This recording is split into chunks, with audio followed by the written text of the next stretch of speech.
So you guys see that I don't try to put on a facade for you guys, like makeup, outfit. I actually give you the truth. I don't give you no angle. You get what I'm saying? Clock that. A lot of people are gonna put a facade over you guys. And this video is titled, let's talk about the famous celebrity dumb. I'm gonna talk about that briefly. Because there's some people that are jealous, and I'm just like, oh well. So when I was 16, I was pursued by Tyga. His name is Michael. He's from Compton, California.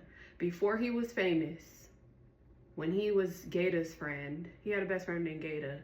This was before Cash Money Records. This was before Lil Wayne, before he got famous. He used to be on MySpace. He had a girlfriend named Andrea. He was a big cheater, you know? He wanted to basically dump Andrea, and then he wanted to get with me. And so I thought he was shady from the beginning. He's a Scorpio. Thought he was shady. I don't care who you think you are. You're shady if you want to dump your girlfriend to get with another girl. That's shady. And so anyways, long story short, he was on me tough. He used to send me messages. We ended up connecting. He got my aim. He ended up, inviting me to one of his studios. He had a studio in Manhattan Beach. And so I invited my friends to come with me. We met up at Universal Studios. He had like a performance going on. And at this time, my ex-boyfriend was still like on me. At this time, this was when I was 15, 16. But Tyga was very much on me too, like, oh, I'll pay you if you get good grades in school. I just wasn't interested in him. He turned me off in the beginning, but I entertained it because he wanted to entertain me. So like for a while we were cool, we would hang out, nothing more. He was a little shy. I was a little shy, but this was around the time he made Pineapples, and Pineapples was the song that kind of blew him up, and got him in his foot in the door basically. So that was like my first fame interaction, but then I also was cool with YG, and YG and I were cool in this little clique we had called Crease Boys, Crease Girls. YG is also from like Compton, right? And I was from Long Beach. So basically YG had my aim. He used to aim me and talk to me about his like relationship problems, and like I would like listen to him and stuff, and we were cool. It was just cool shit, and this was before he blew up, right?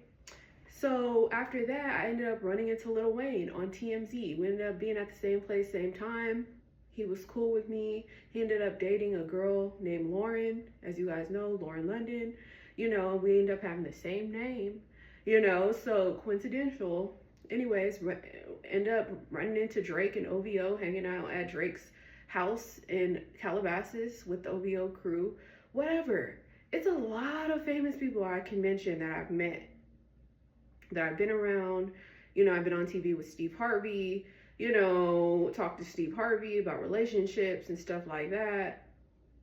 It just happens when it happens, okay? There's a lot of other people that I've met. One person that really liked me, his name is Hit Boy.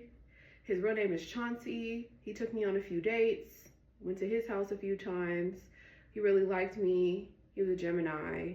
I didn't like him because I can't fake a connection. It's great that these people have these, this fame because they know how to market and they have some type of talent and they sell their soul for this lifestyle. But I never intended to be famous. That was not my destiny. That was not my calling. You get what I'm saying? I never took those opportunities and ran with them like a 304. I was always the girl that came from a good neighborhood, that had a family, that wasn't from the hood, yes, pretty girl, whatever. But I wasn't that girl that was like, oh yeah, I'm going to take advantage of these men, have kids with them, marry them for their money or their fame. That was never in my mind. It was always like, oh, they like me because I don't really like them. Because, opposites attract. But it was just like, they meet a lot of people, and I was one of them. Long story short, never cared about fame. Never cared about it. I'm the type of person that's like, give me the fortune, fuck the fame. The fame is for people who want to live on after they die. They want people to remember them and talk to them after they die. That's what fame is all about. Fortune is different. Fortune is you want the money and the generational wealth to pass down to generations. I'm more on the family legacy side than I am on the fame side, because the fame comes with a lot of problems. Okay, I don't think y'all want them problems. So usually when people try to get on and try to be famous, they do it because they came from down bad situations. Like a lot of these rappers and a lot of these, you know, famous people, if you think about it, you look back to where they grew up and how they were raised, they were poor. So it's like they don't want to struggle anymore. They want to be rich. That's why they go so hard. Me, I didn't struggle. I wasn't poor. I came from literally a home with a pool with parents, you know? So I lived in a white neighborhood. So it's like I wasn't really hurting for nothing, you know? So I wasn't really like overcompensating and trying to be somebody, because I was already well taken care of and well loved. And I understood, like, look at these rappers' track record when it comes to love. They have baby mama, baby daddy situations. They're not married. They have situations where they slept around, had kids, and it wasn't true love. That's something you got to look at. Is like, do you want that lifestyle? Do you want to be in a relationship with a true lover? Yeah, you can't just date for fame or date for marriage or date for looks. That's very shallow, and I'm not a shallow person. I'm very deep. I think about things very deeply. You get what I'm saying? A lot of people aren't transparent like this. They're just doing things because they think it's going to benefit them. Me, I stay pure and real to myself. I'm not a sellout, and that's why I'm successful where I'm at right now. That's why I am where I am right now, because I didn't sell my soul. I didn't sell out. I didn't try to be somebody I wasn't. I didn't try to put on a facade. I didn't try to manipulate the situation. I didn't try to take advantage. I didn't try to set nobody up. I didn't try to do nobody wrong. And that's why my karma is where I am. You get what I'm saying? So I never try to change my face. I never try to change my body or change my look or change nothing about me. I stayed the same. I stayed true to myself. Like how I'm showing this to YouTube, like I am a true person, you know? And right now, like the last guy I've been with, he's just a regular, normal guy. He is not a famous guy, and I am a-okay with that, because I will respect a square more than I will respect somebody that's looking for popularity, status, and options. You get what I'm saying?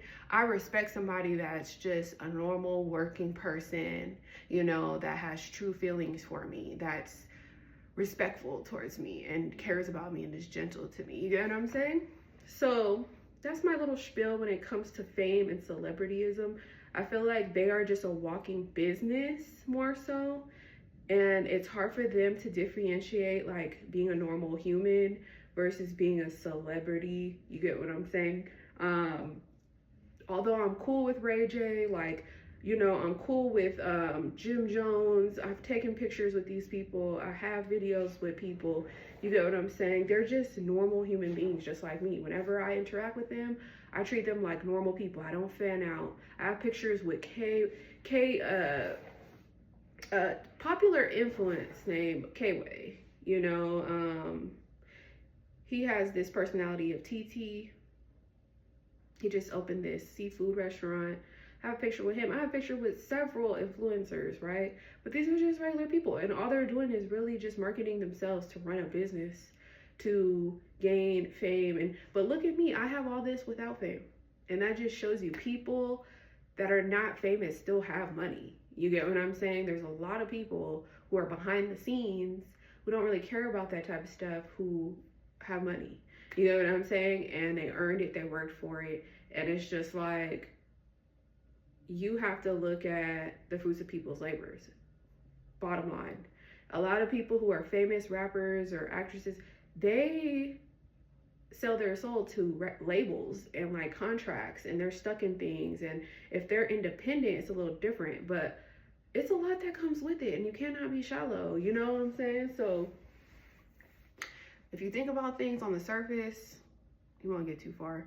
But at the end of the day, like I said, I'm still young. I still look young. I still haven't even reached my fullest potential in life. I'm still working towards my goals in life, towards my aspirations, my dreams, you know, and I still have a lot of life to live. So it's like, I'm blessed. You know, I look at myself like, dang, you're still gonna have a lot of opportunities, a lot of doors opening. But as far as like dating life, my dating life is closed off right now. I already have somebody, you know, I'm not really letting nobody in. You get what I'm saying? The person I'm dealing with is a new person. I'm not even interested in going backwards to the past. You get what I'm saying? It was a decision I wanted to make for myself. And yeah, I'm moving forward with my life, you know? And like I said, I have boundaries. I don't talk to just anybody. I don't give people just my phone number, you know? And I just want y'all to know on YouTube, like, do the research. Don't always just think you know better. Do the research, get the facts. Because people aren't who you think they are, okay? So that's a little bit this morning.